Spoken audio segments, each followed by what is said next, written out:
Hello everyone, and welcome back to the Board Gaming Doctor. My name is Phil, and I'll be your Board Game Doctor today. In this episode, I go through some plays and a smattering of games that I was able to play during the month of June. I was able to get to 71 games by the end of the month, and so it was a pretty good month for me, and as you can see, there are a wide array of games that I played. Of course, I've been playing a lot of Applejack and Glass Road, a lot of Seven Wonders with some friends before they moved away, and some other games that are easily done on Board Game Arena. Of note, I did finish The Crew. I've been playing for years a match or a campaign on Board Game Arena with some friends and my wife of The Crew, and we finally finished all the missions, and so I think we're going to start the Deep Sea sequel to that, so that'll be interesting.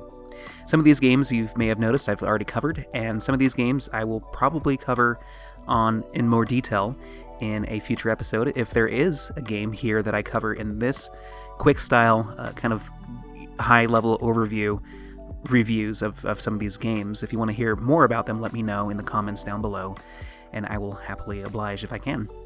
So with that intro out of the way, let's start with Cat in the Box. Many people know about Cat in the Box, but if you haven't heard about this game, it's a trick-taking game where the cards you play don't have a suit assigned to them when they're in your hand, but are assigned when they are played, thus mimicking Schrodinger's cat thought experiment. In addition, you predict how many tricks you will win in a certain round, and while you keep track of tricks made on a research board, you gain more points. If some of these tricks and these cards with their certain suit of color are all lined up together and adjacent to each other with your own suit, then you gain extra points, in addition to correctly predicting your bid and achieving that. This was a fun trick-taking game that wasn't too hard to learn as I thought it would be. You know, I thought the concept of these cards not having a suit until they are played was more daunting to me before I actually started playing it. And I like the predictive puzzle of not only guessing how much you will win with the bid, but also where to place certain numbers during the game, making some tactical decisions along the way to hopefully get some points out of that, but also to not play a paradox where you play a number from your hand and that color is already taken, or all the color spots are already taken for that certain number. You have to play somewhere else on the board and you can't play in that certain color again. So a lot of negative consequences for not being able to do so, so you have to plan ahead and make sure you are playing the correct number and colors that you have available, but also trying to push your way in and make that puzzle work for you as well as the bidding. So it's pretty simple, but also and elegant, with enough replayability, I think, to create a puzzle each time you play it, and perhaps a puzzle within a puzzle as you play with the same group and try to predict where everyone may be able to play. So I think I get the hype behind this game, and it was a lot of fun to play, and hope to play it in person to see how it plays on the table. I thought it was just fine on Board Game Arena playing asynchronously, so it probably is a better experience when it is live. So those are my thoughts on Cat in the Box. Next is Trio. So this is a quick, lightweight game that has you playing trios of cards from both your hand and a central market of cards. But the caveat is that these cards in the middle are face down. You flip these cards over, but if you fail in creating a trio of cards, three of a kind, you have to flip these middle cards down on the table, and so it requires an element of memory to remember where these cards are. This is fine for some, and memory, though, for a lot of people, I think, is a limiting factor to how enjoyable modern games are. And this was especially true playing it asynchronously on Board Game Arena. I could write down some notes in the corner and, make sure I kept track of where certain cards are, but this was very tedious to do. And I couldn't remember what the cards were from turn to turn, let alone if someone else had taken a card and made a trio from the middle and used a card from there. It would often be, it would jumble up what I thought I remembered about where those cards were. And so the memory element suffered even more because of that. The redeeming aspect is that you can play this game as a team, so I think that alleviates things if you're playing this live. You can perhaps communicate in a limited fashion to telling your partner where certain cards might be if they are having trouble memorizing where these cards are in the middle of the board. But you don't want to communicate that directly to your opponents, who may be able to create a trio from that as well. And so I like that aspect, but unfortunately the game itself was not very fun for me because I couldn't remember anything from an asynchronous play, so perhaps this game deserves another chance in a live play, but I am doubtful that for me at least it would be any more fun than it was, which was not very fun at all. Middle Ages is a game that contains light drafting and tableau building, where, as a general overview, you are drafting buildings of different types, hoping to have a majority over your opponents as you place them into your tableau. They each have special abilities which earn you points in different ways when in comparison to others, once again if you have a majority of those types of buildings. In addition, some buildings allow you to reserve buildings in the sequence of drafting. And so the thing about this game too is that the tiles that you draft are aligned in a way that you can see a couple of turns ahead. And so you can, reserve some of these buildings to be able to play on a later turn, but also you can kind of forecast what you might be able to play and what your opponent might be able to try to play to their board as well.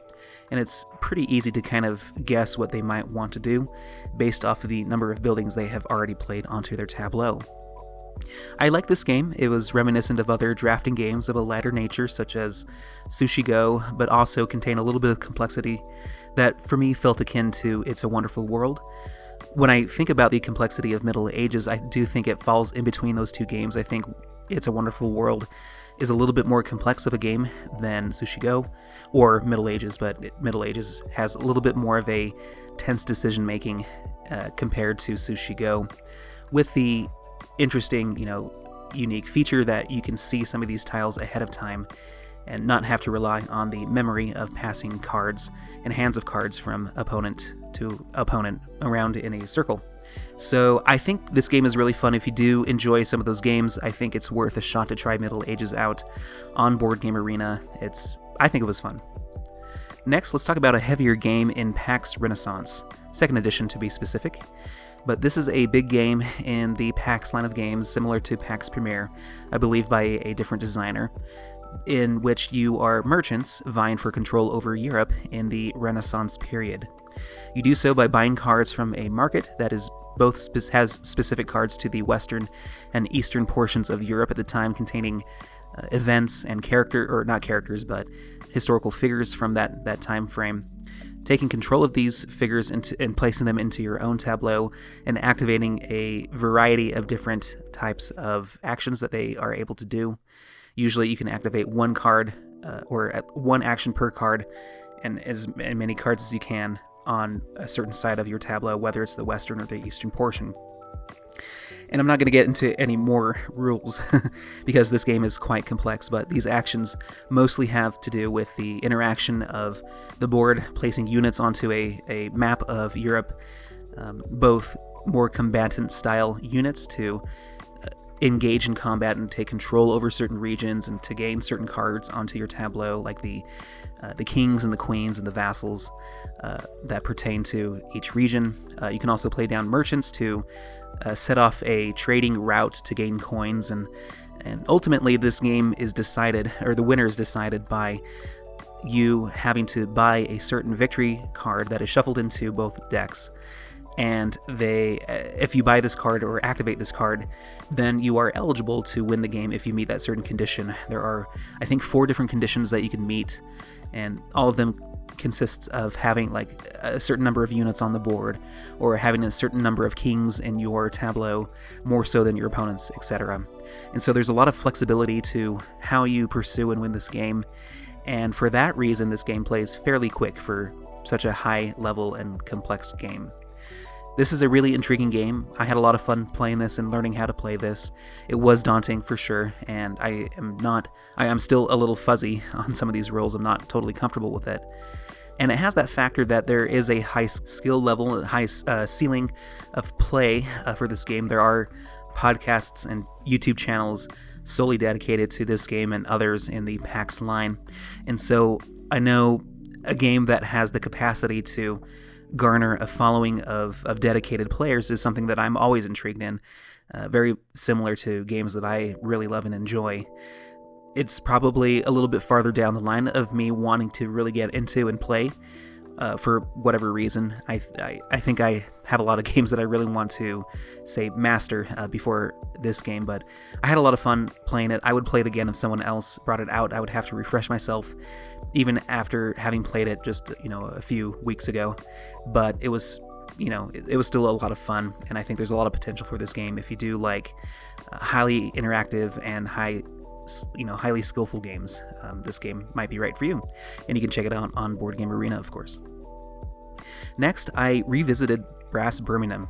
Now, it's been months since my last play of Brass, and back when I had experienced it first, it was through an online implementation called Game Parlor. I don't think this implementation is viable anymore at the time of this recording. If so, I apologize, but in any case, I do have a physical copy of it now due to my birthday. And so I finally had a chance to bring it out and play it again and really refresh myself to the rules, to the differences from this compared to the original Brass, and what kind of new options this game had to offer. And I still think this game is really fun. I think it's well deserving of its high rank on Board Game Geek. It's an elegant game that is, easy enough to teach. It's more in the medium weight, I would say, medium to heavy complexity for teaching. But once you understand the actions that you can take, what the cards do, all of the cards are basically symbolized and have iconography for what you can do. There's not a lot of text that you have to memorize or anything like that. But, as soon as you understand the way that the game plays, you can really see, for me at least, I can really see the depth that this game provides. There is so much strategy to how you implement your cards as soon as you begin play. There's probably some general strategy that works really well, unless you have a certain combination of cards, and at certain player counts, of course, too. Coupled with the flexibility of the setup variability of the markets that you deliver to and sell products to, it really affects how you play your cards from your hand. And in addition to that flexibility, you can scout for cards, or in other words, discard cards for wild cards to let you play anywhere in any type of building. And so I really like the added flexibility that this game has, even at the sacrifice of some of the tried and true set in stone strategies that you have in Brass Lancashire or the original Brass.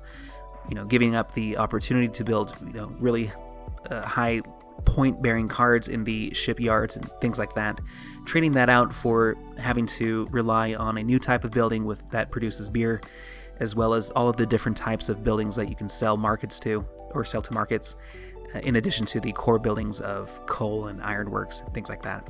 So I really enjoyed my play of Brass Birmingham. It was a breath of fresh air to come back to it again. I really hope to continue playing this game. Hopefully one day this gets a better digital implementation. If you haven't heard, there is an implementation on Steam. It's not very good. I don't think even playing against the AI is a good experience. There might be a lot of bugs, or it's not very hard or something like that. And the online player versus player experience is lackluster. And so unfortunately that hasn't panned out. Hopefully this does get a better implementation. I know it's number one on not only on Board Game Geek, but also it's number one on the most wanted game list on Board Game Arena. Everyone has upvoted that game so much that it's taken the number one spot after not being in the top 5 for a long time. And so hopefully that pressures in a good way this game to be developed and implemented in a way that a lot of people could play it and really master it. And hopefully that happens sooner rather than later. Next, let's talk about Dune Imperium, and these are my thoughts on Dune after 10 plays. I probably could have done an episode solely based on this, but due to time and work and everything, I think I'm going to have to squeeze it in here. But if you do want to hear more thoughts on Dune Imperium, let me know. But this month I did reach 10 plays of Dune Imperium. This was mostly done on the efforts of the new digital app that is available for purchase, and I've played this a ton with my father-in-law, both just him and myself playing the game, but also against some AIs. I will say that the app is really well functioning. It's easy to play against opponents online, and the AI opponents are pretty well programmed, I think they are pretty tough. At least we've had a difficult time overcoming them on a consistent basis, and it's not even set to their highest level of capacity and difficulty. And so I think this game is fun, especially at 4 players. This game offers a really tight experience, really limited spots with worker placement. If you take a game like Agricola or a lot of the games in the Rosenberg line, the amount of spaces that you can play with scales according to the player count, it does not in Dune Imperium. At first I was playing this 2-player and it felt really easy to kind of do what you wanted to do. That definitely changes at 4 players, and it creates an experience where you really have to think about what cards should I play as worker placement options first, and where should I prioritize to be able to make my headway in different ways to get points, right? I still think at my first impressions with Dune, and this included Dune Uprising as well, were that going really heavy on military and being able to win as many battles as you can, especially the ones in the latter half, which usually award you 2 points, which is a fifth of the points that you need to win the game. If you are able to build up your military or your troops and place them consistently onto the board or onto the combat area, you will probably get to victory a lot quicker than your opponents will. The faction board and advancing up that is pretty good as well. I think it really relies on the cards that you acquire during the game, allowing you to go there with a little bit of luck in the draw involved in that, probably having to trash other cards to be able to make those cards work, and perhaps your player asymmetric player powers play a part in that as well.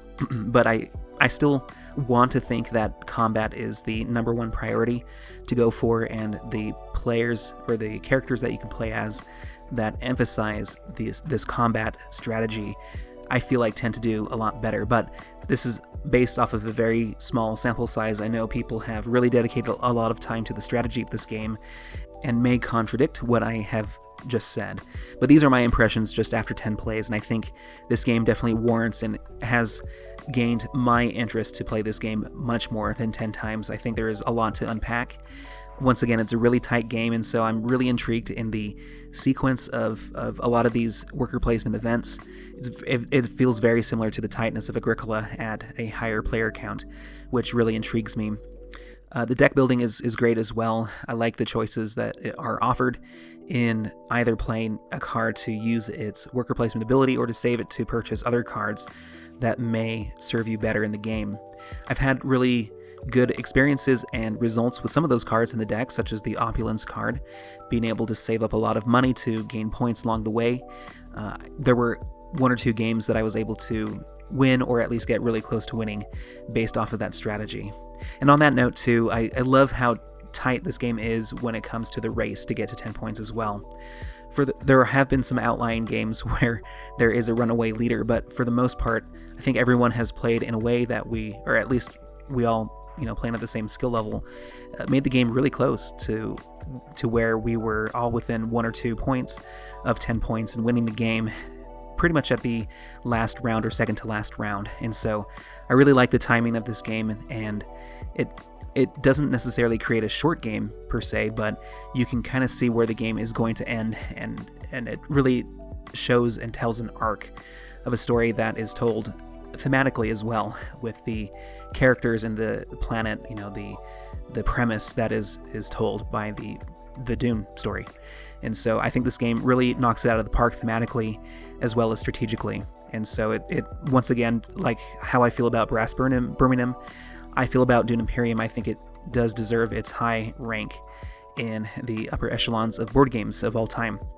And I can't wait to explore this game a little bit more. Let's continue on to something a little bit lighter in Confusing Lands. This is a short 18-card game that features layering of cards on top of each other, very similar to games like Nemalia or Trailblazers. Both games I have covered on the channel previously. Various objectives are depicted on these cards, and in the rulebook, all these cards and these objectives are explained. And so each turn, you choose between 2 of these cards that are dealt to you. You choose one to play onto your board, either side, and basically on top of a card that has already been placed onto your tableau, making sure that the placement rules are met.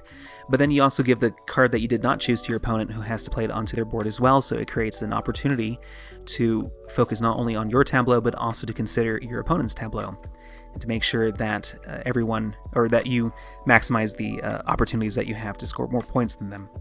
This game features the chase of objective cards, with the tantalizing options of, well, I started off with this card and this objective. Should I continue to pursue this, or should I chase this new objective that I have been handed in a new round, in a new draw? And so I like games that offer those tantalizing decisions from turn to turn. It plays very quickly, and I think this game is a really fun one. And you can play it on Board Game Arena and try it out for yourself.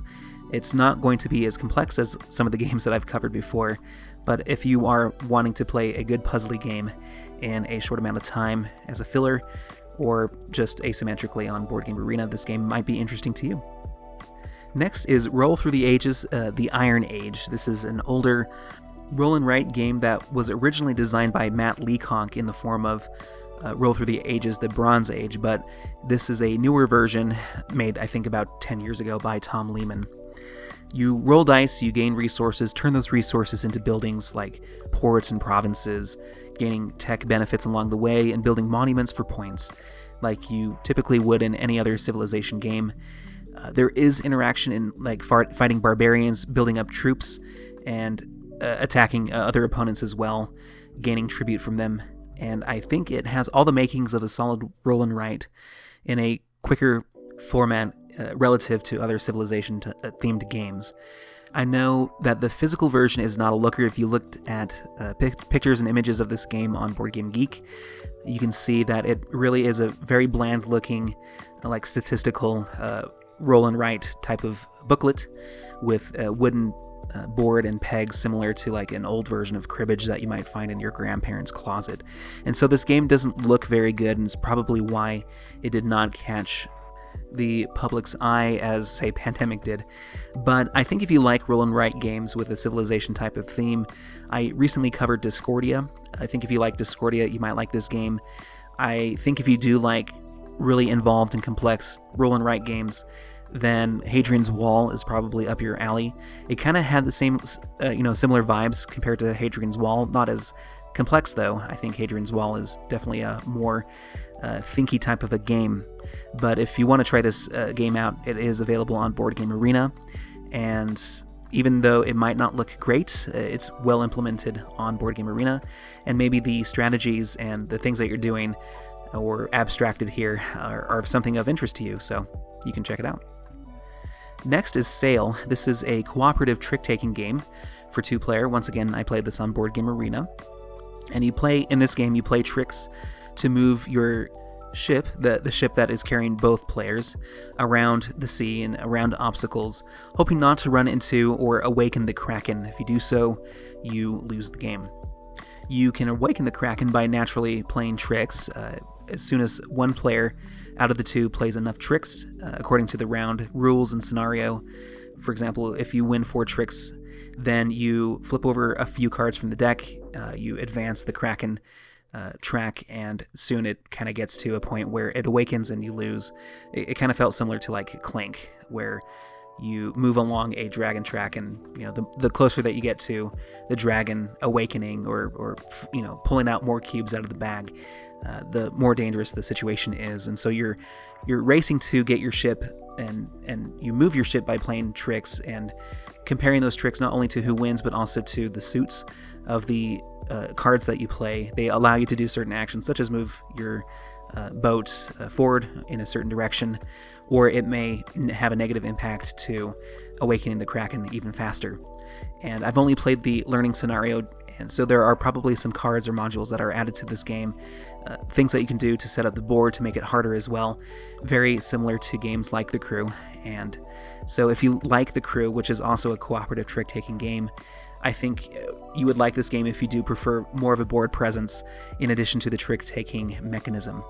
It was a fun game. Unfortunately, I think I do like The Crew a little bit more because you can play with more than 2 players. But if you are having a game night with another person and you want to try a cool little trick-taking game, I think Sail is worth trying. Next, let's talk about River of Gold. So this is a pick up and deliver game that I played on Board Game Arena, where you build out markets along a river. You're spending resources to play these buildings onto the side of this river, increasing your influence in certain guilds and types of markets as well for points. This is all set in the fantasy world of Rokugan as well. My wife and I played the Legend of the Five Rings card game from Fantasy Flight that was made, I think, like 10 years ago or so. And so I think it is set in that similar world. But anyway, the pick up and deliver type of portion of this game is that you collect in your hand certain contracts of people, of cards that you need to fulfill with resources. You can trade these resources in for each other and hopefully build up the right amount of resources to pay for some of these deliveries. But the caveat is that you have to roll dice at the beginning of the round, and you can only deliver to folks who match that symbol that you had rolled in your hand for the cards in your hand. And so there is a little bit of luck of the draw or luck of the dice roll when it comes to who you can deliver to. And this is mitigated not only by the fact that you can change the dice rolls according to certain text and abilities on cards or otherwise, but also you can gain points by solely focusing on building out markets and saving up money to do so. And so, in my personal experience and anecdotally, the points of this game, I think a lot of the points in this game came from delivering to those folks in your hand. And so I think trying to mitigate that and roll the right dice at the right time to get those deliveries made a really big difference in who won, who didn't. But it would be interesting to see how viable these alternate strategies that are a little bit more deterministic and not reliant on the dice roll end up being at the end of the game and over time. So this was a fun game if you do enjoy the more pick-up and delivery style of game, moving around a map and delivering these resources with a little bit of luck in dice rolling. Then you can try this game out. Finally, to wrap things up, I want to talk about my experience with Cascadia Landmarks. I finally had the chance to play this expansion after talking about it a lot in comparing this expansion and Cascadia to other games that I have played recently. I had a chance to play this physically with 2 other players, and unfortunately my experience had not changed dramatically from how I feel originally about Cascadia in general and my thoughts on the additions from this expansion. So here's why. First, I didn't play with the 6-player or the version of speeding up this game. I think I would have enjoyed trying out how fast this game could play with the quicker variant, even at a shorter player count. I know it's meant for higher player counts, and I think with that it would still end up feeling like a longer game that, in my opinion, shouldn't be so for Cascadia. I think Cascadia would be fine in like a turn-based, asynchronous type of experience, but for the weight that this game provides in rules complexity, I felt like it took a little bit too long for what it is. But the landmark tiles, and I think this is in the perspective of a lower player count, half of what is a potential, for this game. The landmark bonuses, and as a quick overview, when you are playing habitat tiles onto your tableau, and you place the 5th tile that matches a certain corridor, environment type, you have the option to place an animal elsewhere, I believe, but also to gain a landmark tile to place on that tile that you just played, and to gain one of the available cards that has opportunities for endgame points. The thing that was kind of disappointing was that these cards and the points that were offered by these cards were very minimal, in the range of, say, 2 to 5 points on average.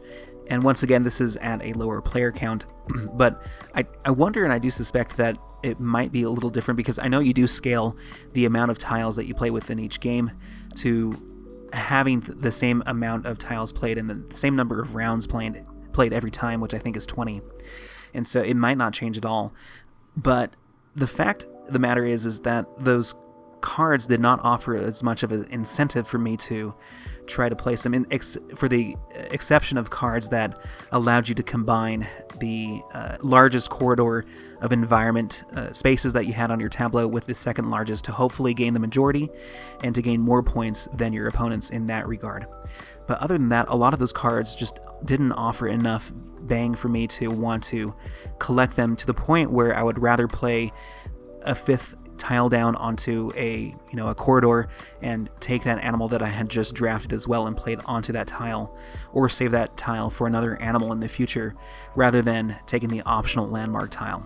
And so I was kind of disappointed in how I guess menial the amount of points were available in those landmark cards. And so it wasn't the best experience for me. I have cooled a little bit more on Cascadia as I've played it. I think if I had the chance to play this more regularly, which I probably would because I am surrounded by people in my life who do really enjoy Cascadia, and so I think if I do get to play this game a little bit more, say on a digital format, I think I would enjoy it. I think I would enjoy it more as an asynchronous game rather than in person. I would rather play a game that plays a little bit more complex in the same time frame as it does with Cascadia. And the complexity that is added with the Landmarks expansion is not enough to make it as satisfying as I would like it to be. And I was kind of disappointed in how low the incentive was to play some of those landmarks onto my own tableau. But tinkering around with different player counts might change my opinion on that.